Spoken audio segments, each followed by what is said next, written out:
అందరికీ ప్రేజలో ఈ ఆరాధనలో కూరొచ్చిన మీ అందరికీ శుభాభివందనాలు. మరి మనం స్టార్టింగ్ ప్రేయర్‌తో ఆరాధన స్టార్ట్ చేసుకున్నాము. నేను ప్రే చేస్తాను. స్తోత్రం ప్రభా, పరిశుద్ధుల తండ్రి, దేవానికి వందనాలు చెల్లిస్తున్నాం ప్రభా. అయ్యా తండ్రి ప్రభా, నీ నామంలో మరి ఒకసారి మీ సన్నిధిలో మేము వచ్చినాం, ఏకీభవించడం తండ్రి, మీ నామంలో తండ్రి మా మధ్యలో దిగండి ప్రభా తండ్రి. అయ్యా నీకు వందనాలు చెల్లిస్తున్నాం ప్రభా. ఈ దినమంతా కూడా ప్రభా మనందరినీ కూడా కాచి కాపాడి ప్రభా తండ్రి. అయ్యా ఇక సాయంకాలం మంది ప్రభా మీ యొక్క సన్నిధిలో ప్రభా మీరు ఉండుటకు ప్రభా మీకు స్వరం ఇంటకి ఇచ్చిన ఇక సమయాన్ని బట్టి తండ్రి నీకు కృతజ్ఞతాస్తుతి స్తోత్రాలు చెల్లిస్తున్నాం ప్రభా. తండ్రి ప్రభా మరి వాక్యం చేత మాట్లాడిన మాతో ప్రభా. అయా మొత్తాన్ని మమ్మల్ని బలపరచని దేవా, మాలో ప్రతి బలహీనతలని తీసాను ప్రభా తండ్రి. మరి మాలో ప్రభా మీకు ఆయస్కరంగా ఉన్నాయని ప్రతి ఒక్కటి మా నుంచి తీసాను ప్రభా, మేము తీసివేస్తాం దేవా తండ్రి, మాతో మాట్లాడిన దేవా. అయ్యా నీకు స్తోత్రం అయ్యా తండ్రి, నీకే వందనాలు చెల్లిస్తున్నాం ప్రభా.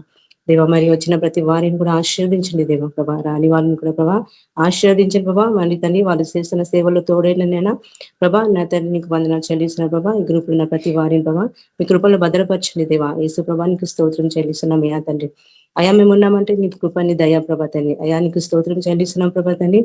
అయా మా తండ్రి ప్రభా మరి నైనా ఈ యొక్క గ్రూప్ లో ప్రభావం ఉన్న ప్రార్థనాంశం కూడా జ్ఞాపకం చేసుకుని తండ్రి నీకు స్తోత్రం చెల్లిస్తున్నాం ప్రభా. దేవా మరి తండ్రి మరి ఇంకా యూట్యూబ్ లోనైనా ఈ వాక్యాలు వింటున్న ప్రతి వారిని కూడా ఆశీర్వదించే ప్రభా తండ్రి, రక్షణ పొందిన వారిని రక్షించిన దేవా ప్రభా. మరి బలహీనంగా ఉన్న ప్రతి వారిని బలపరచిన దేవా ఈ వాక్యాల ద్వారా తండ్రి నీకు వందనాలు చెల్లిస్తున్నాం దేవా ప్రభా. నీకు కృతజ్ఞతాస్తుతి స్తోత్రాలు చెల్లిస్తున్నాం ప్రభా. మా దేశాన్ని జ్ఞాపకం చేసుకుని ప్రభా తండ్రి, దేశం మీద నీ సింహాసనం వేడి రాజ్యాన్ని స్థాపించండి ప్రభా. ప్రతి ఒక్క బిడ్డ రక్షణ పొందాలని దర్శించండి దేవా. యేసు ప్రభా నీకు స్తోత్రం అయ్యా తండ్రి ప్రభా. మమ్మల్ని స్వతపరిచిన దాన్ని బట్టి నీకు వందనాలు ప్రభా దేవా. అయా మమ్మల్ని కాపాడి ప్రభా మీ కృపలో భద్రపరిచిన దాన్ని బట్టి నీకే వందనాలు కృతజ్ఞతాస్తుతి స్తోత్రాలు చెల్లిస్తున్నాం ప్రభా. దేవాది దేవా ప్రభా. మరి ఇక్కడ విన్న వాక్యాలని కూడా ప్రభా మా హృదయాలు మేము భద్రపరచుకుని ప్రభా మీ యొక్క వాక్యానికి విలువైన నడుచుకునే మనసు హృదయం మాకు అనుగ్రహించిన ప్రభా తండ్రి. దేవా మరి ఎలా నడుచుకోవాలి మాకు జ్ఞానం దయచేయండి దేవా. యేసు ప్రభా నీకు స్తోత్రం అయ్యా తండ్రి. మా ప్రాణము మా ఊపిరి మా జీవము మీరే ప్రభా తండ్రి. అయా మీ స్వరం వింటాకు వచ్చిన ప్రభా తండ్రి మాతో మాట్లాడి బలపరచని మీ అందు మమ్మల్ని స్థిరపరచమని తండ్రి నీకే స్తోత్రం చెల్లిస్తున్నాం తండ్రి. స్తుతి ఘనత మహిమ ప్రభావం యుగయుగములకు సదాకాలం నీకే కలుగును గాక దేవా. యేసు క్రీస్తు పరిశుద్ధ నామములో ప్రార్థిస్తున్నాను తండ్రి, ఆమేన్. జాన్ బ్రదర్ ప్రియాంక సిస్టర్ పాట పాడతారు. Praise Lord sister. Praise Lord అక్క.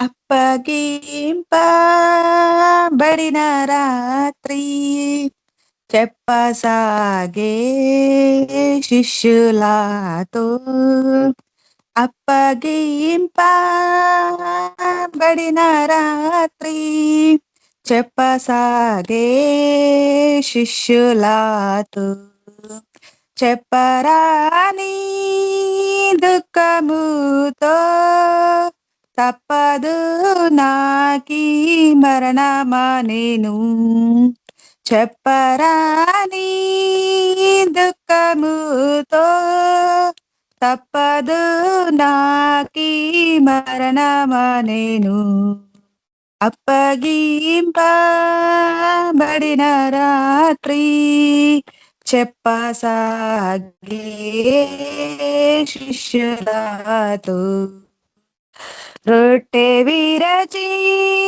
ప్రార్థించి నిట్టూర్పు విడచి నా దేహం, రొట్టె విరచి ప్రార్థించి నిట్టూర్పు విడచి నా దేహం, పట్టుదలతో నేనొచ్చు వరకు ఇట్టులానే భుజించుడ నేను, పట్టుదలతో నేనొచ్చు వరకు ఇట్టులానే భుజించుడ నేను, అప్పగింపబడిన రాత్రి చెప్పసాగే శిష్యులతో, అప్పగింపబడిన రాత్రి చెప్పసాగే శిష్యులతో, ద్రాక్షరసగి నేను చాపి వీక్షించుడిదియే నా రక్తం, ద్రాక్షరసగి నేను చాపి వీక్షించుడిదియే నా రక్తం రక్షణార్థం దీని త్రాగి మోక్షరాజ్యం చేరుడా నేను రక్షణార్థం దీని త్రాగి మోక్షరాజ్యం చేరుడ నేను అప్పగింపబడిన రాత్రి చెప్పసాగే శిష్యులతో అప్పగింపబడిన రాత్రి చెప్పసాగే శిష్యులతో రాతి వేత దూరాన చేతులెత్తి ప్రభు మోకరించి రాతి వేత దూరాన చేతులెత్తి ప్రభు మోకరించి నా తండ్రిని చిత్తమైతే ఈ పాత్ర తీసి వేయుమనెను నా తండ్రిని చిత్తమైతే ఈ పాత్ర తీసి వేయుమనెను అప్పగింపబడిన రాత్రి చెప్పసాగే శిష్యులతో అప్పగింపబడిన రాత్రి చెప్పసాగే శిష్యులతో ఇదిగో వచ్చే తుది గడియాలు హృదయ బాధ హెచ్చెను ఇదిగో వచ్చే తుది గడియాలు హృదయ బాధ హెచ్చెను పదిల పరచునట్లు తండ్రి మదిలో వదలక ప్రార్థించుడ నేను పదిల పరచునట్లు తండ్రి మదిలో వదలక ప్రార్థించుడ నేను అప్పగింపబడిన రాత్రి చెప్పసాగే శిష్యులతో అప్పగింపబడిన రాత్రి చెప్పసాగే శిష్యులతో చెప్పరాని దుఃఖముతో తప్పదు నాకీ మరణమనెను చెప్పరాని దుఃఖముతో తప్పదు నాకీ మరణమనెను అప్పగింపబడిన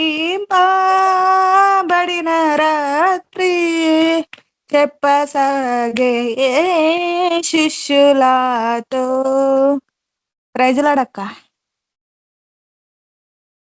థ్యాంక్ యూ సిస్టర్. చంద్రశేఖర్ అన్న వాక్యం షేర్ చేస్తారు. ప్రైజ్ లార్డ్ అన్న. సరే, ప్రార్థన చేద్దాం. పరిశుద్ధుడవగు దేవా, సర్వోన్నతుడగు తండ్రి, మీకు వదనాలనైనా. ఈ ఉదయం నుంచి ఇంత మళ్ళీ కాచి కాపాడే సురక్షిత ఇంటి చేసినందుకు మీకు వదనాలు తండ్రి. ఈ సాయంత్రం సరే మీ యొక్క వాక్యాన్ని ఆశపడుతుండగా ప్రభా, మీ యొక్క నడిపింపు దయచేయమని ప్రార్థిస్తున్నాం. ప్రతి ఆటంకాలను క్యాన్సిల్ చేయమని ప్రార్థిస్తున్నాం. ప్రతి దుష్ట శక్తుల పనులను అన్నింటినీ క్యాన్సిల్ చేయమని ప్రార్థిస్తున్నాం. అయినా అనేక పర్యాలు వాడు మాకు వ్యతిరేకంగా ఉంటుండగా ప్రభా, మీరే మాకు సహాయకులు ఉండి మీ యొక్క పరిశుద్ధాత్మ ద్వారా అనేకమైన మార్గాలు చూపిస్తూ నడిపిస్తున్నందుకు మీకు ఎంతో వందనాలు ప్రభా. మాతో మాట్లాడండి, మమ్మల్ని అందరినీ బలపరచండి. మీ మళ్ళీ రక్షణ ప్రణాళికలో మమ్మల్ని అందరినీ స్థిరపరచమని ప్రార్థిస్తున్నాం. ఈ ఆరాధనలో పాల్పొందిన వారందరి గురించి మేము ప్రార్థిస్తుండగా వ్యక్తిగతంగా వారిని దర్శించండి. నేను వారి కొరతలు తీర్చండి, వారందరినీ స్వస్థపరచండి. మీ కొరకు మళ్ళీ ప్రతి చోట సాక్షి నిలబెట్టాలా ప్రభా. అనేకుల్ని నిశ్చత నడిపించాలా, సేవా పరిచర్యలు నడిపించండి ప్రభా. ఓ ప్రభా, మీతో నడవాలంటే మేము పరిచర్య చేయాలని మీరు హెచ్చరించిన దినం. మీతో నడవాలంటే మేము ప్రార్థన పూర్వకంగా జీవించాలా. మీతో నడవాలంటే లోకాతీతంగా శరీరానుసారంగా కాకుండా ఆత్మానుసారంగా జీవించాలని మీరు మాకు చూపించినారు కాబట్టి వాటిని మేము మా జీవితాలలో అవలంబించుకొని దాని ప్రకారంగా జీవించాలని నడిపించండి. ప్రతి విషయంలో మిమ్మల్ని ఘనపరచాలా, మీ నామాన్ని ఓ ప్రభా అనేకులకి తెలమని వ్యాప్తి చేయాలా ప్రభా. అటువంటి సేవా పరిచర్యలో మనందరిని నడిపించమని యేసుక్రీస్తు నామమున ప్రార్థిస్తున్నాం తండ్రి. ఆమేన్.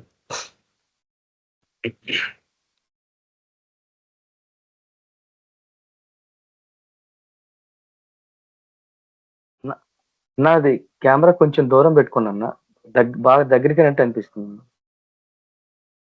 మీరు కొంచెం బ్యాక్. పర్లేదా? ఇప్పుడు ఓకే అన్న. ఇప్పుడు ఓకే అన్న, బాగానే ఉంది. ఓకే అన్న. అది స్టాండ్ లేదు కదా నా దగ్గర, కెమెరా స్టాండ్ లేకపోవడం వలన దాన్ని ల్యాప్టాప్ స్క్రీన్ కి దాన్ని అటాచ్ చేసిన, వేరే మార్గం లేదు. సరే, ఈరోజు 27వ తారీఖు జూలై 2025 సంవత్సరం బాబిలోనియన్ గ్రిగోరియన్ క్యాలెండర్ ప్రకారంగా మనము ప్రకటన గ్రంథంలోని 20వ అధ్యాయము చివరి భాగాన్ని ధ్యానిస్తా ఉన్నాము. ముఖ్యంగా గోగు మాగోగు అన్న అంశం గురించి. దాన్ని అనేక పర్యాలు మనం ధ్యానిస్తుండగా మనం నేర్చుకుంటున్న విషయాలు ఏంటంటే, గోగు మాగోగు అనేవి దేశాల లేక వ్యక్తుల అనేది. దేశాలు వ్యక్తులు అని మనము అనేకమైన చూస్తా ఉన్నాము. ముఖ్యంగా ఆదికాండం 10వ అధ్యాయం నుంచి చూస్తా ఉన్నాము గతంలో. ఇవన్నీ ఏ దేశాలు, తర్వాత ఏ దేశాలు యుద్ధాలకి బయలుదేరినాయి అనేది మనం అక్కడ చూస్తా ఉన్నాం. ప్రకటన గ్రంథము 20వ అధ్యాయాన్ని ధ్యానించాలంటే ఎహెచ్కేల్ గ్రంథము 30వ అధ్యాయాన్ని కూడా ధ్యానించాలనేసి మనం జ్ఞాపకం చేయబడ్డాం. 38వ అధ్యాయంలో అన్ని దేశాలు ఏ రీతిగా దేవుని బిడ్డలకి వ్యతిరేకంగా లేస్తాయని మనం చూస్తా ఉన్నాం. అయితే బైబిల్ కామెంటరీస్లలో, ఆన్లైన్ యూట్యూబ్ మెసేజెస్లలో ఏం చూస్తామంటే, అనేక బైబిల్ స్టడీస్, అనేకమైన సేవా పరిచరకులు ఇవి మాస్కో, ఇదంటే రష్యా దేశానికి సంబంధించింది, జర్మనీ దేశానికి సంబంధించింది అని వాళ్ళు ప్రకటిస్తూ ఉంటారు. కానీ ప్రభు మనకు చూపించింది ఏంటంటే, పాతవి గతించిన, ఇదిగో సమస్తం కృతమైన అన్నాడు. కాబట్టి పాతవి అంటే పాత నిబంధన కాలంలో ఉన్న ఆ దేశాలు ఆత్మీయ స్థితికి మారిపోయినాయి అనేది మనం అర్థం చేసుకున్నాం. ఆ ఆత్మీయమైన డైమెన్షన్స్ బైబిల్ కామెంటరీస్లలో లేవు ఈరోజు. ఎన్నో బైబిల్ కామెంటరీస్ నేను చూసినాను. ఒక ఫేవరెట్ బైబిల్ కామెంటరీ ఏంటంటే బిషప్ కాఫ్మెన్. అందులో కొన్నిసార్లు మనకి దగ్గరగా మనం పాటిస్తున్న విధానాలు, మనం అర్థం చేసుకుంటున్న విధానాలకి దగ్గరగా ఉంటుంది. కానీ అందులో కూడా ఈ దేశాలు ప్రకృతి సహజంగా ఉన్న దేశాలని కామెంటరీస్లలో రాసుకున్నారు అన్నట్టు. అంటే ఆల్మోస్ట్ ఒక 100 సంవత్సరాల నుంచి రాయబడ్డ బైబిల్ కామెంటరీస్ అంతా ఇవి ప్రకృతి సహజంగా ఉంటున్న దేశాలు, ఒక దేశం ఇంకో దేశం మీదకి ఏ రీతిగా వస్తుంది, ఈ దేశాలన్నీ ఇస్రాయల్ ప్రజల మీదకి వ్యతిరేకంగా వస్తున్నాయి అనేసి వాళ్ళు ప్రకటిస్తూ ఉంటారు.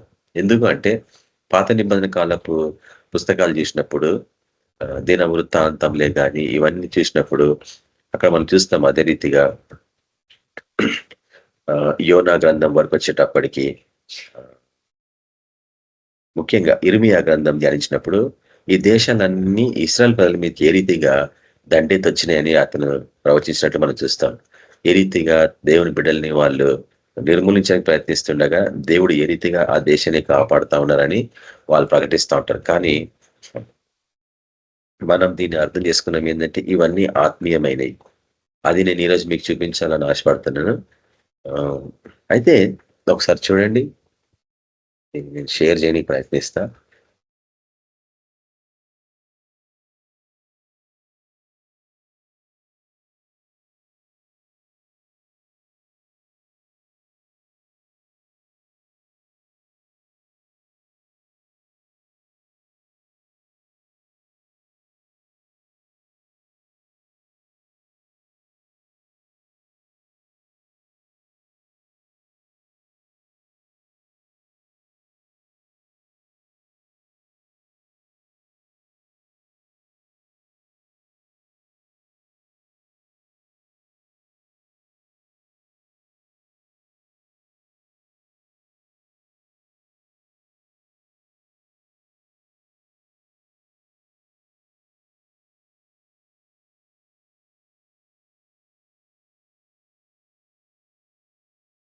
ఒకసారి చెప్పండి, మీకు కనిపిస్తుందా స్క్రీన్? కనిపిస్తున్నా కనిపిస్తుంది. ఉందన్నా రైట్ బ్రదర్. అయితే ప్రకటన గ్రంథం 20వ అధ్యాయం మనం చూసినప్పుడు 19వ అధ్యాయం వరకు ఏం జరిగిందో మనం చూసినాం గతంలో. దేవుడు తన ఈ తీర్పు దేవుని ఇంటి యొద్ద ఆరంభకు కాలం వచ్చిందని మనం పేతురు రాష్ట్ర పత్రికలో చూసినాం గతంలో. అయితే తీర్పు దేవుని ఇంటి ఆరంభమైనాక ఈ లోకస్తులకు ఏ రీతిగా ఉంటుందన్న విషయాలే, వారిని ఏ రీతిగా దేవుడు తీర్పు తీర్చబోతున్న విషయాలే ఈ యొక్క ప్రకటన గ్రంథము 20వ అధ్యాయం. ఈ లోకస్తులందరూ అంటే ఈ లోకాతీతంగా జీవించే దేశాలన్నీ దేవుని బిడ్డలకి వ్యతిరేకం. అయితే వాళ్ళు ఏమనుకుంటారు, దేవుని బిడ్డలు అంటే ఇశ్రాయేలు అనుకుంటారు, కానీ క్రైస్తవులు అన్న సత్యము వాళ్ళు గ్రహించలేరు. కానీ అది సైతానికి తప్ప ఇంకెవరు తెలుస్తలేదు ఈ రోజులలో. కానీ దేవుడు అది మనకు బయలుపరిచిండు కాబట్టి మనము గొప్ప జన సమూహం మీదకి ఈ యొక్క ఆత్మీయ స్థితిలో ఉన్న ఈ దేశాలన్నీ వచ్చి పడినప్పుడు వారందరూ ఏ రీతిగా హతసాక్షులు అవుతారు అన్నదే ఈ యొక్క వాక్యానికి సంబంధించింది. కాబట్టి వీళ్ళందరూ గొప్ప సమూహంగా దేవుని సన్నిధికి ఏ రీతిగా వస్తారు అన్న విషయాన్ని మనం గతంలో అనేక వాక్యాలు ధ్యానిస్తుండగా, ముఖ్యంగా ప్రకటన గ్రంథంలోని వాక్యాన్ని ధ్యానిస్తున్నాం. దూత అంటున్నాడు యోహాను భక్తునితోని, వీళ్ళందరూ ఎవరు అంటే నాకు తెలియదు, నీకే తెలుసు అంటాడు. అప్పుడు వీళ్ళందరూ మహాశ్రమలలో గొర్రెపిల్ల రక్తంలో వారి వస్త్రములను ఉతుక్కొని వచ్చిన వారు అంటాడు. అంటే అంతకుముందు మరి వాళ్ళు రక్షణలో పొందలేదా? గొర్రెపిల్ల రక్తంలో వాళ్ళు కడగబడలేదా? మహాశ్రమలలోనే ఎందుకు కడగబడిండ్రు అంటే వీళ్ళందరూ బుద్ధి లేని కన్యకలకు సాదృశ్యం అన్నట్టు. సగం సత్యం సగం అబద్ధంలో ఉన్న వాళ్ళు అన్నట్టు వీళ్ళందరూ. కాబట్టి వారి మీద ఏ రీతిగా సైతానికి పర్మిషన్ ఇచ్చిండు దేవుడు అన్న విషయాన్ని మనం 7వ వచనంలో చూస్తున్నాం. అక్కడ 7వ వచనంలో వాడు విడిపింపబడిండు, అప్పటి వరకు బంధింపబడిండు. ఎప్పటి నుంచి బంధింపబడిండు అనేది ఎవరైనా చెప్పగలరా అంటే మనకు తెలుసు, కల్వరి శిలలో మన ప్రభు వాడిని బంధించిండు, వాడిని నిరాధాయంగా చేసిండు. ఆ రోజు నుంచి 1000 సంవత్సరంలో, దాని తర్వాత ఇంకొక 1000 సంవత్సరాలు నేను మీకు చూపించిన గతంలో 2000 సంవత్సరాలు కరెక్ట్ గా చూస్తే ఆ రీతిగా క్యాలెండర్ ప్రకారంగా.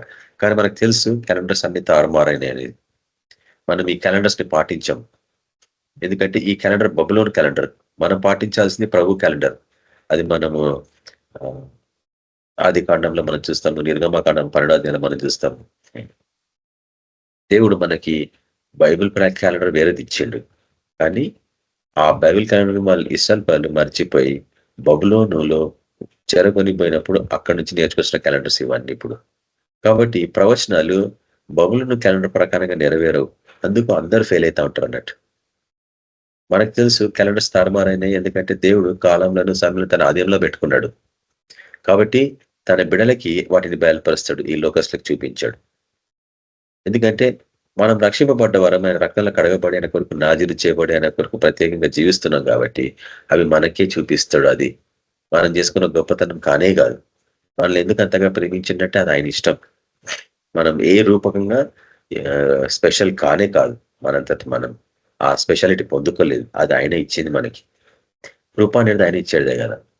కాబట్టి ఎందుకు సాతాను ఎందుకు చెరలో నుండి విడిపింపబడుతున్నాడు? వాడిని నిరాధారంగా దేవుడు బంధించి పెడితే వాడు ఎట్లా మోసగిస్తాడు అనేది ఈ 2000 సంవత్సరాల స్టోరీ.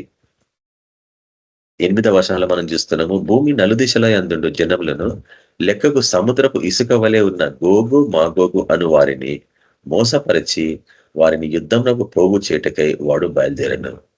కాబట్టి సైతానుడు ఎవరిని పోగు చేస్తున్నాడు అనేది మనం అర్థం చేసుకోవాలా. భూమి నలుదిశల యందుండు జనములను అంటే లెక్కకు సముద్రపు ఇసుక వలె ఉన్న గోగు మాగోగు అను వారిని మోసపరిచి వారిని యుద్ధంనకు పోగు చేయటకై వాడు బయలుదేరాడు. అయితే నలుదిశల యందుండు జనములు అన్నాడు కాబట్టి ఇవి ఖచ్చితంగా ఒక దేశానికి 2 దేశాలకు సంబంధించింది కాదనేది మనము జ్ఞాపకం చేసుకుంటున్నాం. కానీ ఎన్ని కామెంటరీస్ చూసినా మీరు యూట్యూబ్లో, బైబిల్, ఇంటర్నెట్లో, గూగుల్లో టైప్ చేసిన ఇవన్నీ కొన్ని దేశాలకి ప్రత్యేకంగా వీటిని వారి కొరికే సంబోధించినట్లు వాళ్ళు ప్రకటిస్తున్నారు అన్నట్టు. కానీ వీళ్ళు చేస్తుంది ఏంటంటే 9వ వచనంలో చూస్తున్నాం, ఈ గోగు మాగోగు అనేవారు దేవుని బిడ్డలకి వ్యతిరేకంగా లేస్తున్నారు. వాళ్ళు ఎట్టున్నారు, లెక్కకు సముద్రపు ఇసుక వలె ఉన్నారు. అంటే ఈ లోకస్తులు అన్నట్టు. సముద్రము, ఇసుక అంటే భూమి, మట్టికి సంబంధించింది కాబట్టి ఈ లోకస్తులు ఎవరికి వ్యతిరేకంగా పోగు చేయబడుతున్నారు. సైతానే ఈ దేశాలని పోగు చేస్తున్నాడు. ఎవరికి వ్యతిరేకంగా అంటే 9వ వచనంలో చూస్తున్నాము, వారు భూమి అందంతటా వ్యాపించి మిడతల దండులాగా. మనము 5వ బూర తీర్పుకు సంబంధించిన బోధనలో 5వ బూర తీర్పుకు సంబంధించిన బోధనలో చూసిన వాటిని. మిడతల దండు అగాధ కొలమిల నుంచి బయటకు వచ్చి భూమిని అంతా కప్పివేసినాయని. కాబట్టి వీళ్ళంతటా ఈ 9వ వచనం చూస్తుంటే, వారు భూమి అందంతటా వ్యాపించి పరిశుద్ధుల శిబిరమును, అంటే క్రైస్తవులు. పరిశుద్ధుల శిబిరం అంటే క్రైస్తవులకు సంబంధించింది. ప్రియమైన పట్టణం అంటే యెరూషలేము. అది ప్రకృతి సహజమైన యెరూషలేం కాదు, పరమ యెరూషలేం అని నేను మీకు చూపిస్తా ఉన్నాను గతం నుంచి. వాటిని ముట్టడి వేయగా, చూడండి, నిజంగా పరమ యెరూషలేం పైన ఉంటే దాన్ని వీడు ఎట్లా ముట్టడి వేయగలడు? పరమ యెరూషలేం దేవుని సన్నిధిలో ఉంటది కదా. వాళ్ళు పరిశుద్ధుల శిబిరము పరలోకంలో ఉంటే వాడు ఎట్లా ముట్టడి వేయగలడు? భూమి మీద ఉంటేనే ముట్టడి వేయగలడు. శిబిరం అంటే స్థలం కదా, ఆరాధన స్థలాలు, నివాస స్థలాలు అంటారు. లేకపోతే పరిశుద్ధుల శిబిరం అంటే ముఖ్యంగా చర్చ అన్నట్టు. ప్రియమైన పట్టణం అంటే అన్ని కలిపితే చర్చెస్ అన్నట్టు. కాబట్టి వాటిని ముట్టడి వేస్తున్నాడు వాడు. ఎందుకు పర్మిషన్ దేవుడు అనేది మనం అర్థం చేసుకోవాలి. దేవుడు ఎందుకు వాడికి అవకాశం ఇచ్చాడు?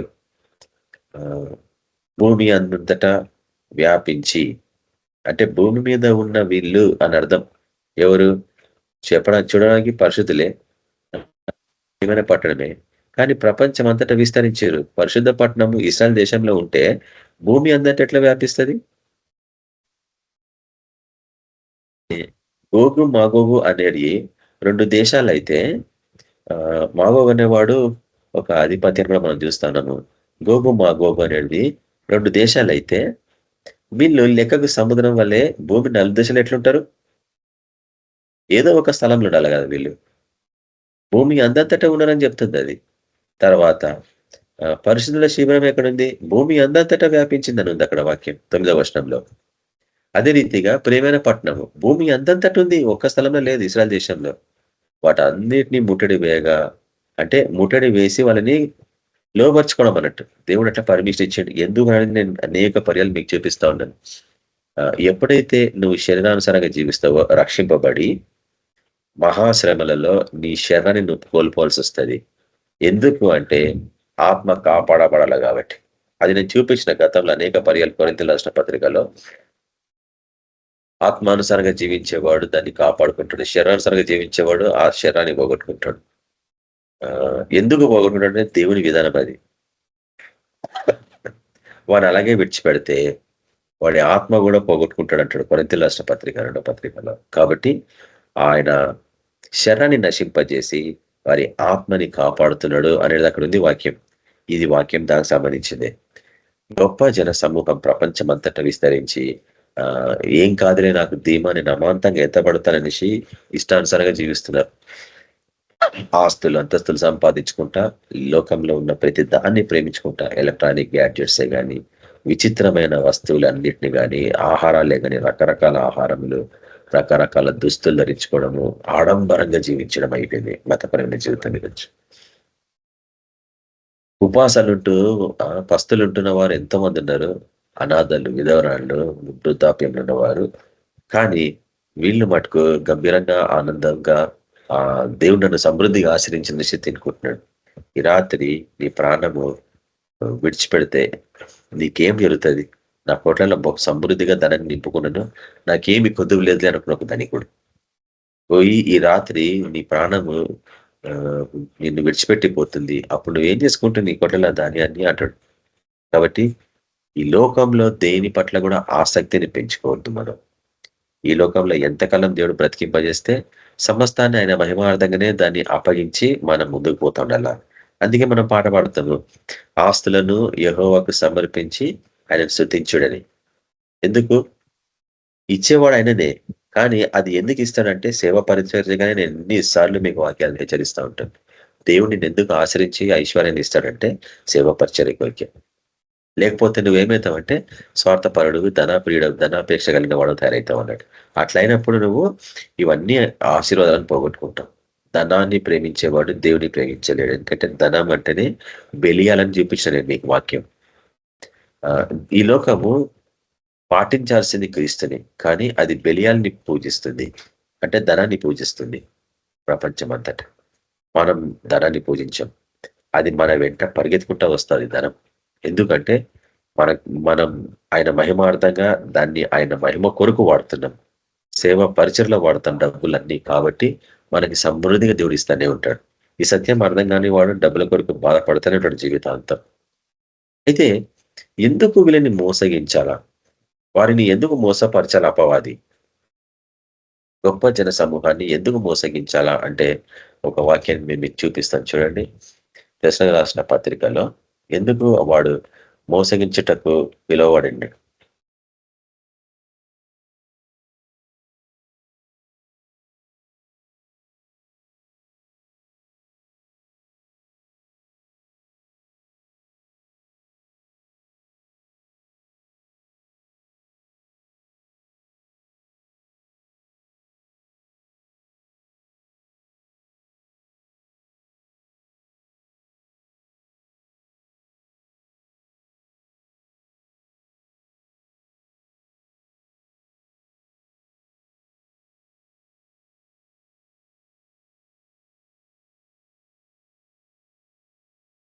రెండవ దశరథ రాసిన పత్రిక 2వ అధ్యాయము 10వ వచనం చూడండి. 2వ దశరథ రాసిన పత్రిక 2వ అధ్యాయము 10వ వచనం. 9వ వచనంలో చూడండి. దాని తర్వాత 10 చూస్తాము. నశించుచున్న వారు తాము రక్షింపబడుటకై ఇక్కడ నేను దీన్ని హైలైట్ చేస్తున్నా. సత్య విషయమైన ప్రేమను అవలంబింపకపోయిరి. వారు సుఖంగా ఉన్న కాలంలో వారికి అనుగ్రహించబడ్డ ఈ సత్యాన్ని వారు ప్రేమించలేకపోయారు. అవలంబించడం అంటే జీవితాంతం దాన్ని పాటించడం అన్నట్టు. దాన్ని అవలంబించకపోయేది గనుక వారి రాక అబద్ధ విషయమై సమస్త బలంతోనూ నానా విధములైన సూచక్రియలతోనూ మహత్కారములతోనూ దుర్నీతిని పుట్టించు సమస్త మోసముతోనూ, ఇది కూడా అండర్లైన్ చేస్తున్నారు ఇట్లా, సమస్త మోసంతోనూ నశించుచున్న వారిలో సాతాను కనపరుచు బలము అనుసరించి ఉండునంట. ఎందుకు మోసపోయిన వీళ్ళు? అద్భుత కార్యాలు, స్వస్థతలు అన్నీ జరుగుతున్నాయి, కానీ వాళ్ళు ప్రేమించింది దేన్ని? అబద్ధాన్ని. ఇందుచేత చూడండి ఇప్పుడు 11వ వచనం. ఇందుచేత సత్యమును నమ్మక దుర్నీతి యందు అభిలాష గల వారందరినూ శిక్షా విధి పొందుటకై అబద్ధమును నమ్మునట్లు, మొత్తం సెలెక్ట్ చేస్తున్నా చూడండి. అబద్ధమును నమ్మునట్లు మోసము చేయు శక్తిని దేవుడు వారికి పంపుచున్నాడు. విషన్రా, గోగు మాగోగులు అనేటివి 2 మతపరమైన గుంపులు. ఒకటి సాతాను సర్పము, ఇంకోటి తేళ్లు. భూమినంతా తేళ్లు కప్పేస్తాయనండి. మిడతల దండు ఉపమాన రీతిగా తేళ్లకు సంబంధించిన అవన్నీ తినేస్తాయి, తేళ్లన్నీ తినేస్తాయి. కాబట్టి దేవుడు ఈ అబద్ధము నమ్మునట్లు మోసం చేయ శక్తిని వారికి పంపుతున్నాడు. అంటే మోసం చేయ శక్తి అంటే ఏం చెప్పండి? దాకా చూసినాం మనం ప్రకటన గ్రంథం 20వ అధ్యాయంలో. అపవాది, సాతానుడు. వాడేం చేస్తున్నాడు? గోగు మాగోగులు అనే 2 గుంపులని లేవనెత్తి వారిని ఈ లోకము భూమి నలుదిక్కుల పంపిస్తా ఉన్నాడు. వాళ్ళందరూ ప్రపంచం నుండే మతపరమైన మనుషులందరూ మోసపోలాగన ఏ రీతిగా మోసపోతున్నట్టే నేను చూపించిన ఎన్నిసార్లు మన రికార్డింగ్స్ లో. గలితీయుల రాష్ట్ర పత్రికల దయ్యముల బోధ చేత మోసపోయిందని ఉన్నది. అదే రీతిగా ప్రకటన గ్రంథము 7 సంఘాల గురించి ధ్యానించిన కాలంలో నేను చూపించిన వాళ్ళు ఏ రీతిగా మోసపోయారు. బీలాము బోధ చేత మోసపోయినారు. బీలాము బోధ ఏందో నేను చూపించిన. దాని తర్వాత 3వది నికోలైతుల బోధ చేత మోసపోయినరు అని కూడా నేను చూపించిన. తర్వాత 4వది యెజబేలు బోధ అని ఉంది అక్కడ వాక్యం. కాబట్టి 4 రకాల వాక్యాలు చేత వాడు మోసగించిండు. మనుషులు అవే సత్యం అనుకుని దాన్ని నమ్మి మోసపోయినరు అన్నట్టు. దేవుడు ఎందుకు మోసపోనట్లు వారిని ఆ యొక్క మోసం చేయ శక్తికి అప్పగించాడు? అబద్ధం నమ్మేటట్లు అంటే వాళ్ళు ఏ రోజు కూడా సత్యం ప్రకటించినప్పుడు ప్రేమించలేదు కాబట్టి. అందుకే 13వ వచనం ప్రభు వలన ప్రేమింపబడిన సహోదరులారా, ఆత్మ మిమ్మును పరిశుద్ధపరచట వలనను మీరు సత్యమును నమ్ముట వలన రక్షణ పొందుటకు దేవుడు ఆది నుండి మిమ్మల్ని ఏర్పరచుకొనేను. కాబట్టి ఆయన మనల్ని ఎట్లా ఏర్పరచుకుంటాడంటే నువ్వు ప్రేమించినావు కాబట్టి. ఆయనని ప్రేమించిన మొదట ఆయన నిన్ను ప్రేమించిండు. మనం ప్రేమింపబడవారం. పరిశుద్ధ ఆత్మ పొందుకున్నాం కాబట్టి పరిశుద్ధపరచబడుతున్నాం. మీరు సత్యమును నమ్ముట వలన కాబట్టి వేరుపరచబడ్డ వాళ్ళు వీళ్ళు. సత్యంను నమ్మే వాళ్ళు వీళ్ళు. మిమ్మల్ని ఏర్పరచుకుంటే దేవుడు ఎవడైతే సత్యాన్ని నమ్ముతాడో, ఎవడైతే సత్యాన్ని స్వీకరిస్తాడో దేవుడు వాడిని ఆది నుండి కాపాడుతూనే ఏర్పరచుకుంటూనే ఉంటాడు. రక్షణ పొందుటకు దేవుడు వాళ్ళు ఏర్పరచుకున్నాడంట.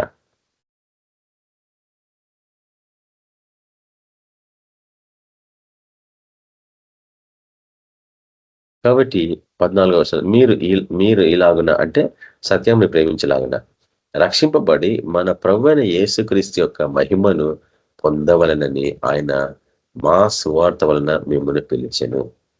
అంటే అపోస్తుల బోధ గురించి మాట్లాడుతుంది ఇక్కడ. అపోస్తుల బోధలో ఉంటే మీరు యేసుక్రీస్తు యొక్క మహిమను పొందుకుంటారంట. ఆయన మహిమ పొందుకుంటే నీ ఎదుట దుష్టశక్తి నిలబడగలవా? నిలబడలేవు. కాబట్టి ఈ గోగు మా గోగుల గురించి మనము దీర్ఘంగా ధ్యానిస్తా ఉన్నాము. ముఖ్యంగా యెహెజ్కేలు గ్రంథంలో ఈ దేశాలు ఎట్లా పుట్టిన అనేది ఎంతో బాగా ఇక్కడ రాయబడ్డాయి.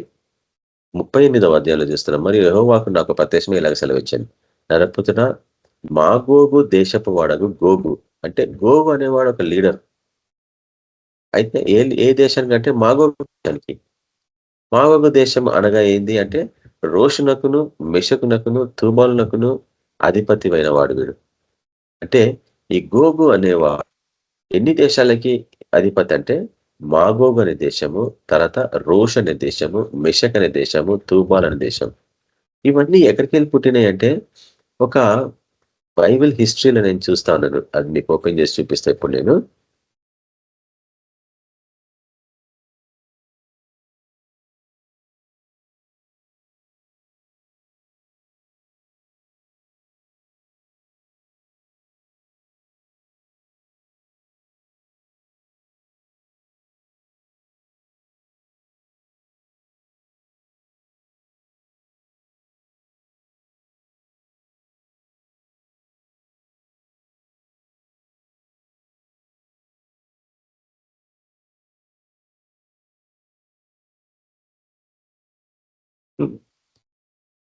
ఒకసారి చూడండి, ఇది మీకు కనిపిస్తుందా లేదా?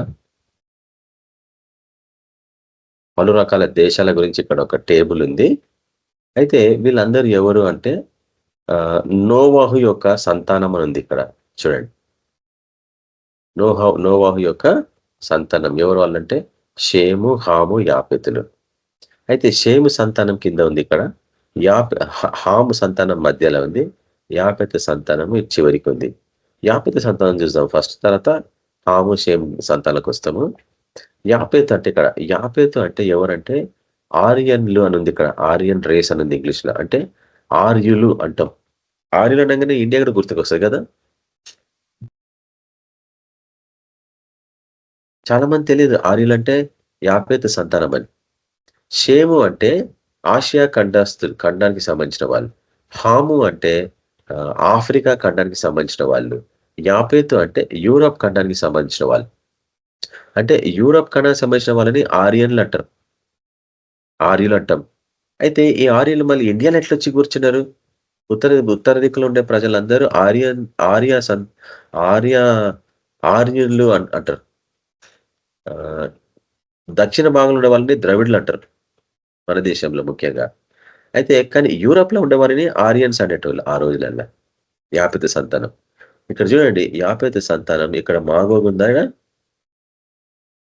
ఆ కాలంలో మాగోగు. ఈ రోజు ఆ దేశం పేరు స్కిథియన్స్ అంటాం. అదే రీతిగా మదాయి అంటే మాదీయులు, యవాన్ అంటే గ్రీకు దేశస్థులు. వీళ్ళంతా ఎవరంటే యాపేతు కుమారులు. గోమేరు, అష్కెనాజ్, రిఫాత్, తొగర్మా. అంటే ఈరోజు ఆర్మీనియా అనే దేశం ఉంది. తొగర్మ అంటే ఆ దేశం అని చెప్తుంది ఈ వాక్యం. అదే రీతిగా రకరకాల పేర్లు ఉన్నాయి చూడండి. తార్షిష్ ఈరోజు ఆ దేశం పేరు. కిట్టిము అంటే సైప్రస్ అనే దేశం. అదే రీతిగా తూబాలు, మెషకు, తిరాస్ అనే దేశాలు ఇవన్నీ పేర్లు. అదే రీతిగా ఇప్పుడు చూడండి హాము సంతానాన్ని చూస్తున్నాం. హాము సంతానాన్ని తురేనియన్స్ అంటారు. దాని తర్వాత కూష్ అంటే ఇథియోపియా. అట్లనే చూడండి హావిలా అంటే అరేబియా దేశం. మనకు తెలుసు హావిలా గురించి మనం వింటాం బైబిల్లో. రామా అంటే పర్షియన్ గల్ఫ్ అంటాం. అదే రీతిగా షేబా దేశము ఇట్లన్నీ పేర్లు ఉన్నాయి. ఎన్ని పేర్లు. నిమ్రోద్ కూడా ఒక హాము సంతానం చచ్చిన వాడు కదా. కూషుకి అంటే కూష్ తర్వాత కూష్ అంటే ఇథియోపియా దేశం ఈరోజు. అట్లా ప్రతి దేశాలు పాత నిబంధన కాలపు పేర్లు ఇవన్నీ. ఇవన్నీ మీరు తిరిగి తిరిగి బైబిల్లో చూస్తుంటారు. ఉదాహరణకి మిజ్రైం అంటే ఐగుప్తు దేశపు పాత పేరు మిజ్రైం. ఎవరంటే హాము సంతానం. ఐగుప్తు ఎక్కడుందంటే ఈరోజు ఆఫ్రికాలో ఉంది. అదే రీతిగా చూడండి లెహబీం హాము సంతానం లిబియా.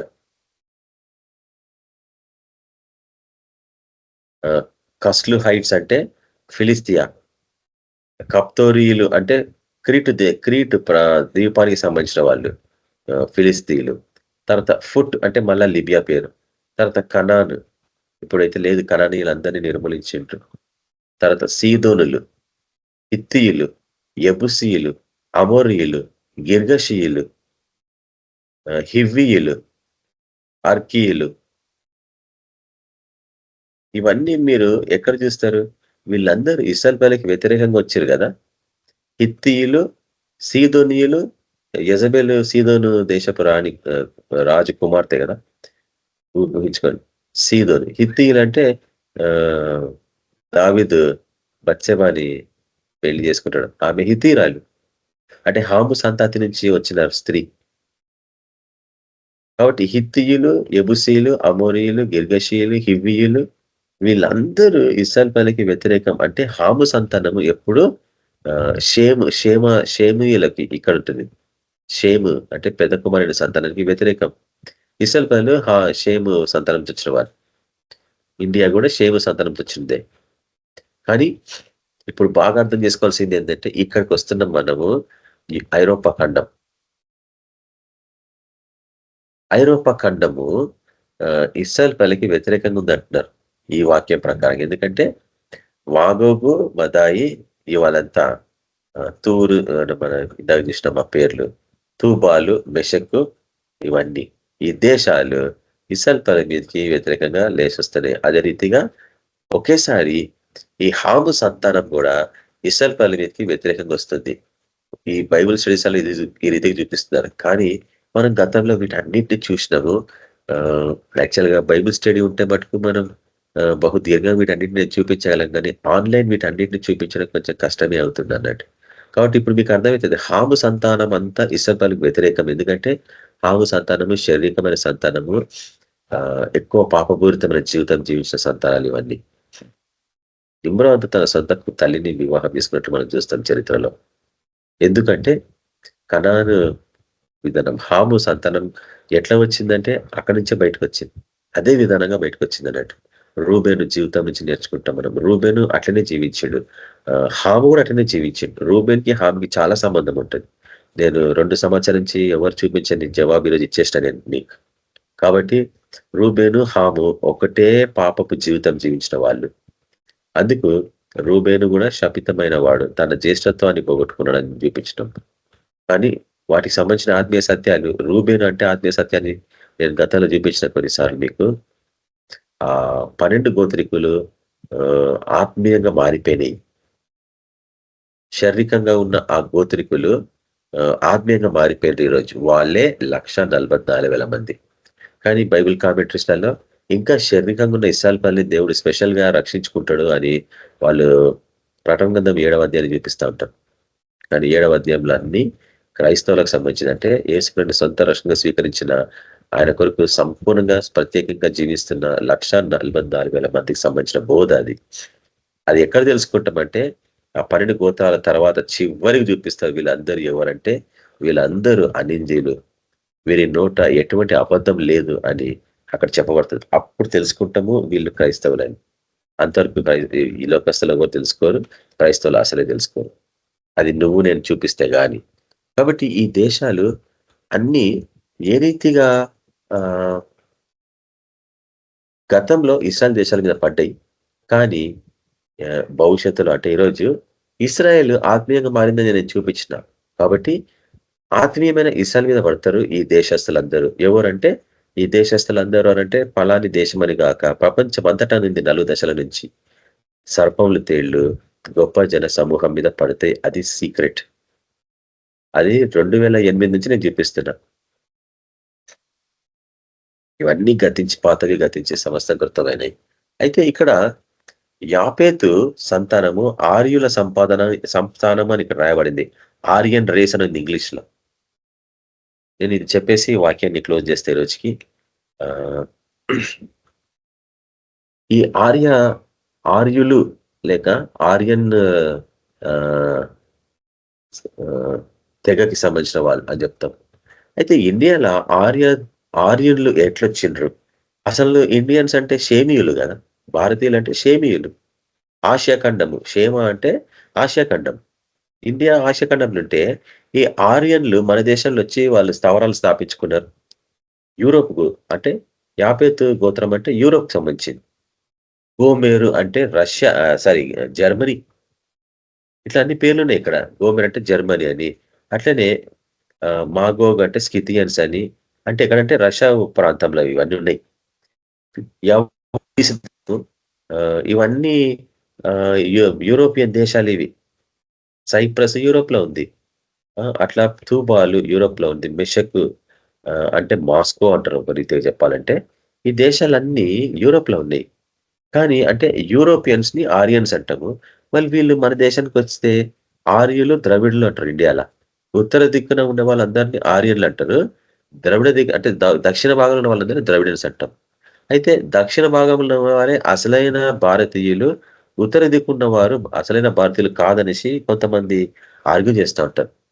కానీ మనము అటువంటి బోధలకు పోము. ఎందుకంటే అందరూ దేవుని స్వరూపంలో సృష్టించబడ్డ మనుషులే కదా. మనం అటువంటి స్థానం తీసుకోవాలి, అటువంటి పొజిషన్ తీసుకోవాలి ఎప్పుడైనా కానీ మనుషుల విషయంలోకి వస్తే. అయితే నేను కొంతకాలం కిందట ఒక న్యూస్ పేపర్, మన డక్కన్ క్రానికల్ న్యూస్ పేపర్లో ఒక ఆర్టికల్ చదివిన. అదేంటంటే మన హబ్సిగూడ దాటినాక మీకు అందరికీ సిసిఎంబి అనే ఒక గవర్నమెంట్ ఆఫీస్ ఉంటుంది. Centre for molecular and centre for cellular and molecular biology అని. ఇది గవర్నమెంట్ స్థాపించిన సంస్థ. అందులో ఈ డిఎన్ఏ టెస్ట్లు, బ్లడ్ శాంపుల్స్ ఇవన్నీ తీసుకొని ఏ కోవకు చెందిన వాళ్ళు మనుషులు అవన్నీ స్టడీ చేస్తుంటారు అన్నట్టు. అయితే హార్వర్డ్ యూనివర్సిటీ అమెరికాలో ఒక ఆర్టికల్ నుంచి చదివిన ఏంటంటే, హార్వర్డ్ యూనివర్సిటీలో ప్రపంచంలో ఉండే అందరూ మనుషుల డిఎన్ఏలు వాళ్ళు సేకరించి జమ చేసి పెట్టిండ్రంట. అంటే ఎవరెవరు ఏ తెగ నుంచి పూర్వీకుల నుంచి వచ్చారు అనేది వాళ్ళు ఆల్రెడీ జమ చేసి పెట్టుకున్నారు. వాళ్ళు ఎందుకు చేసి పెట్టుకునేది చాలా మందికి అర్థం కాదు. ఇవన్నీ చూడండి, దుష్టుడు మొదటి నుంచి ఏ రీతిగా ఇవన్నిటిని వాడు మనుషులలో ప్రేరేపించుతున్నాడు ఎందుకు అనేది మనం అర్థం చేసుకోవాలా. ఈ లోకమంతా వాడి ఆధీనంలో ఉన్నది. అందరూ వానికి వ్యతిరేకంగా ఉండకుండా వాడు వాళ్ళందరినీ జమ చేసుకుంటున్నాడండి. కానీ దేవుని బిడ్డలు ఎప్పుడు కూడా ఈ లోకస్తులతో కలిసి ఉండరు. అందుకే వాడు మన మీద వ్యతిరేకంగా ఉన్నాడు అన్నట్టు. మనల్ని మోసగించడానికి ఎంతో ప్రయత్నించిండు, కానీ వాడి మోసాన్ని మనం ఎప్పుడు బయట పెడుతున్నాం కాబట్టి వాడికి అర్థం కావట్లేదు ఎట్లా మనల్ని తొక్కాలనేసి. కానీ ఉల్టా మనమే వాడిని తొక్కుతున్నాం, వాడి అంచనా తొక్కుతున్నాం. కాబట్టి ఈ ఆర్యన్లు అందరు ఎవరు అంటే యాపెతు సంతానము లేక ఐరోపా ఖండానికి సంబంధించిన వాళ్ళు. వీళ్ళంతా పొడుగ్గా తెల్లగా ఉంటారు. అందుకే నార్త్ ఇండియన్స్ మీరు చూడండి బహు పొడుగ్గా తెల్లగా ఉంటారు. వాళ్ళ ముక్కులన్నీ పొడుగ్గా, వారి కండ్లు కొంత పిల్లి కళ్ళలాగా లేక కొన్ని బ్లూ ఐస్ లాగా కనిపిస్తూ ఉంటాయి. నేను ఏవి కూడా వ్యతిరేకంగా మాట్లాడతలేను, కానీ ఆర్యన్లు అట్లా ఉంటారు అన్నట్టు. అయితే ఆర్యన్లకి ద్రవిడలకి పడదు అన్నట్టు ఎప్పుడు. అది మనకు తెలిసిందే. బైబుల్ అంతటా ఉత్తర దిక్కు దక్షిణ దిక్కు పడదు. ఉత్తరంలో ఇస్రాయల్ ప్రజలు ఉంటే దక్షిణంలో యూదా గోత్రం రాజ్యం పరిపాలన చేస్తారు. వాళ్ళిద్దరు పడదు ఎప్పుడు కూడా. ఈరోజు కూడా ఉత్తర భారతీయులకి దక్షిణ భారతీయులకి పడదు. వాళ్ళు వీళ్ళని పెళ్లి చేసుకొని వీళ్ళు వాళ్ళని పెళ్లి చేసుకోరు. ముఖ్యంగా ఉత్తర భారతీయులు ఉద్యోగ స్థలాలలో ఆధిపత్యం వహిస్తూ ఉంటారు. దక్షిణ భారతీయులు వాళ్ళ కింద పనిచేస్తూ ఉంటారు. అది నేను గమనించిన. సరే, ఎట్లయితేనేముంది, మనం నేర్చుకోవాల్సిందంటే ఈ ఆర్యన్లు యూరోప్ నుంచి మన దేశానికి ఎట్లా వచ్చి స్థిరపడిండ్రు అనేది 2000 సంవత్సరాల క్రితం జరిగిన చరిత్ర ఇది.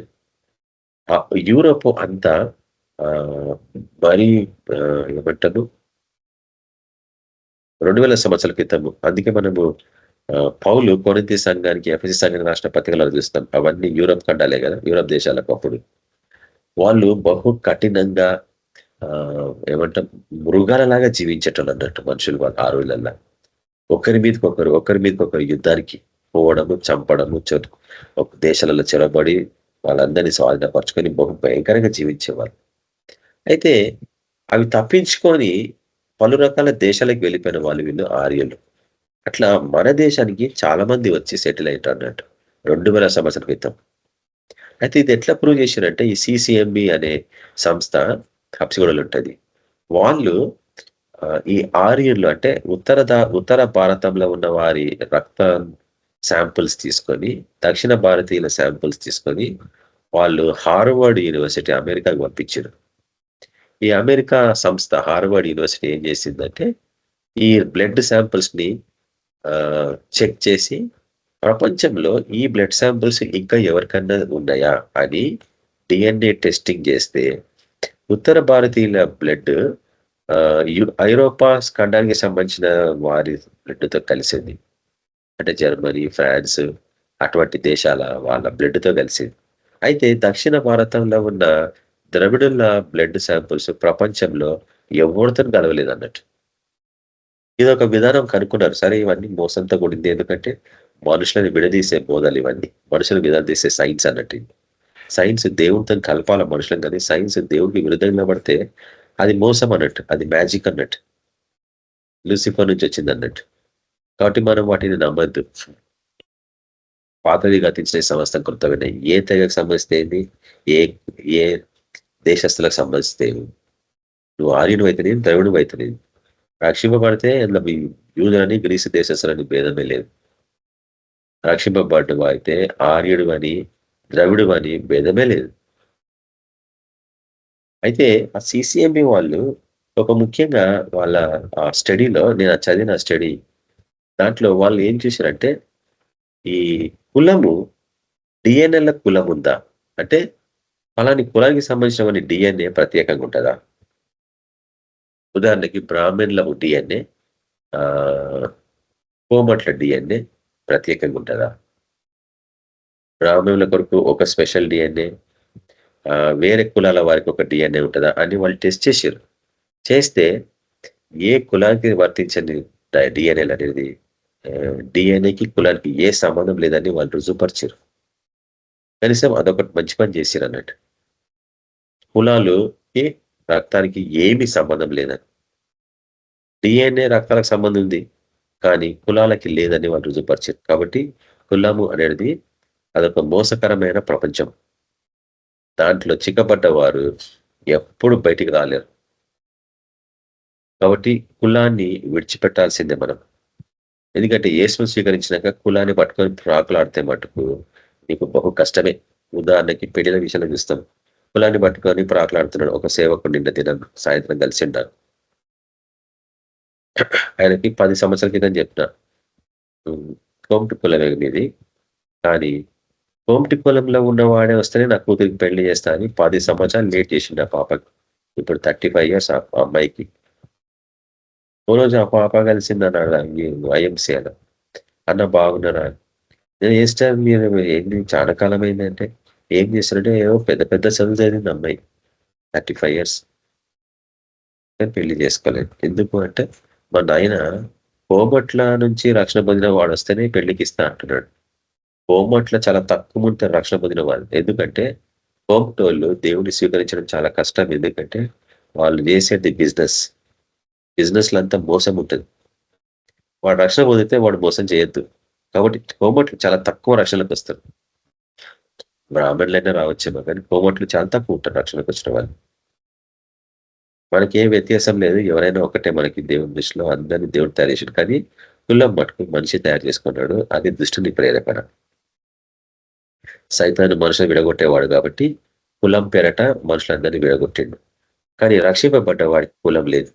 కులం కొట్టివేయబడింది కాబట్టి నువ్వు ఆలస్యం చేయొద్దు నీ పిల్లల పెళ్లిళ్ళకు. కులం పేరట నీ పెళ్లిళ్ళు ఆలస్యం చేసుకోదు. కులంలో ఏం లేదు, దుష్టాత్మ తప్ప. దాన్ని విడిచిపెట్టి బయటకు వస్తేనే సమరయులు అంటరాని వారు కదా. మళ్ళీ యేసు ప్రభువు ఆమె దగ్గర నీళ్ళు తాగడానికి పోయినా లేదా? ఆయనతో సంభాషించినా లేదా?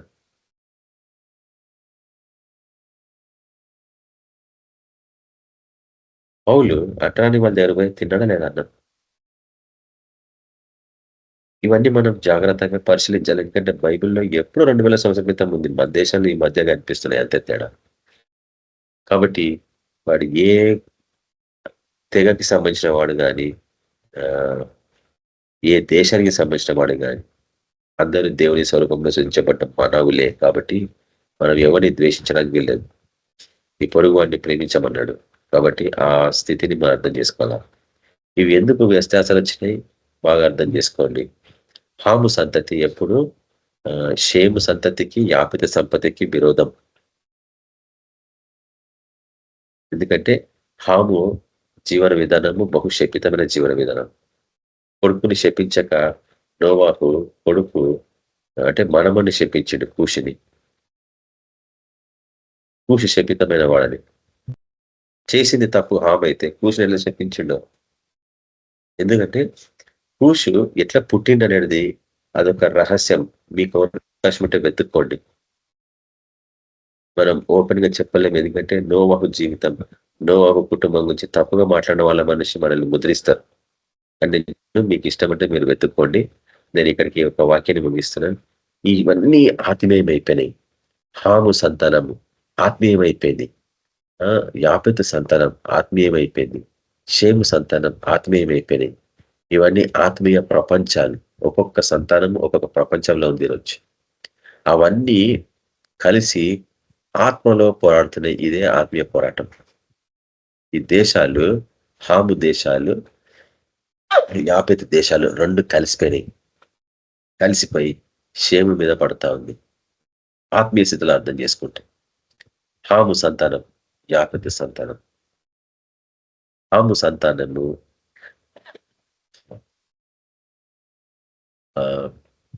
ఏ రీతిగా అర్థం చేసుకుంటాం. నా దగ్గర జేమ్స్ రాంగ్ నంబర్స్ లేవు. కానీ హాము సంతానం మటుకు పవిత్రమైన జీవితం. కాబట్టి హాము సంతానము సర్పానికి సాదృశ్యం, యాపెతు సంతానము తేళ్లకి సాదృశ్యం, దోచుకునేది. కాబట్టి ఈ రెండు సంతానాలపై సర్పము తేళ్లు కలిసి గొప్ప జన సమూహమైన షేము సంతానం మీద పడుతుంది. ఇదే గోగు మాగోగులకు సంబంధించిన యుద్ధం. ఈ టీచింగ్స్ మీకు ఏ పుస్తకాలలో ఉండవు, ఏ ఇంటర్నెట్లో ఉండవు. కానీ నీకెట్లా వచ్చింది బ్రదర్, నువ్వు ఏమైనా స్పెషల్ అంటే? నేను స్పెషల్ అని ఎప్పుడు చెప్పను. ఆత్మీయ ప్రపంచాలకి అడుగు పెట్టిన వాడవు. వీటిని వెతకకుండా బయటకు వస్తావా? మీరు క్రీస్తు కూడా లేకపోవడం వారైతే పైన వాటిని ఎదురు చూడాలి. ఎందుకంటే ఇవన్నీ పైన ఆత్మలో ఉన్నాయి. పరలోకంలో ఇవన్నీ నిజ స్వరూపాలు. వాటి నీడలే ఈ లోకంలో ఉన్నాయి. ఇండియా ఒక నీడ. నిజ స్వరూపం అనే ఇండియా పరలోకంలో ఉన్నది. అది అక్కడ బంధించబడింది. దాన్ని విప్పితే గాని ఇక్కడ ఇది విప్పబడదు. దుష్టాత్మలు ఈ దేశాన్ని విడిచిపెట్టిపోవాలా, ఈ దేశస్తులందరూ రక్షణ పొందాలంటే నువ్వు ఎంత కష్టపడి కోట్లు సువార్త ప్రకటించినా గానీ కాదు. నువ్వు ఆ లోకంలో పోయి ఈ దేశాన్ని ముడివేసిన దుష్ట శక్తుల నుంచి దాన్ని విడిపించుకోవాలంటే అటువంటి సేవకులు ఎవ్వరు లేడు ప్రార్థన చేసేవాడు.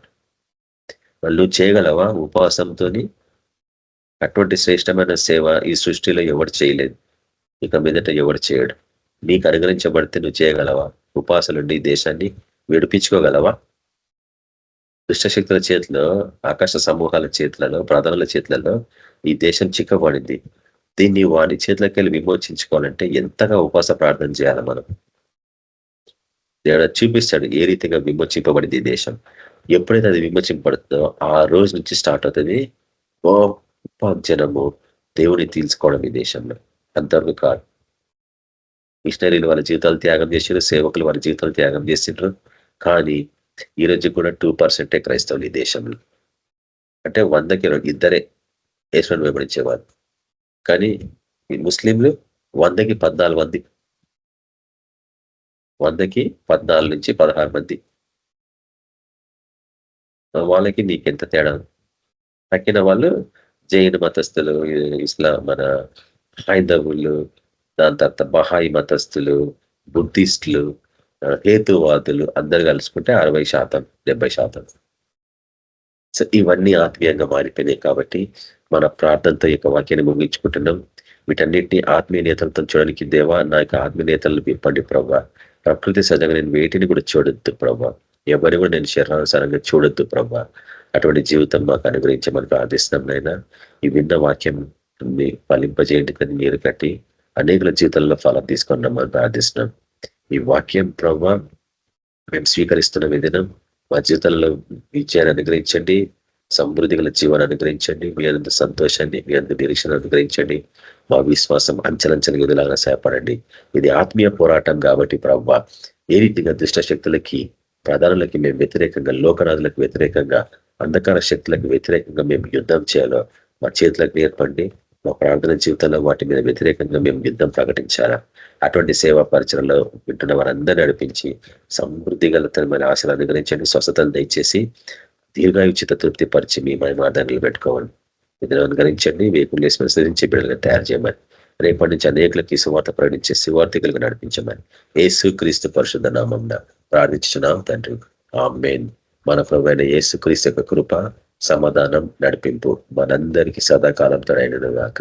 ఆమేన్. Amen. Amen. Praise the Lord. అందరికీ good night. Amen. Praise the Lord. అందరూ praise the Lord. Praise the Lord. అందరూ ప్రైజ్ ది లార్డ్. అందరికీ ప్రైజ్ ది లార్డ్. అందరికి ప్రైజ్ ది లార్డ్.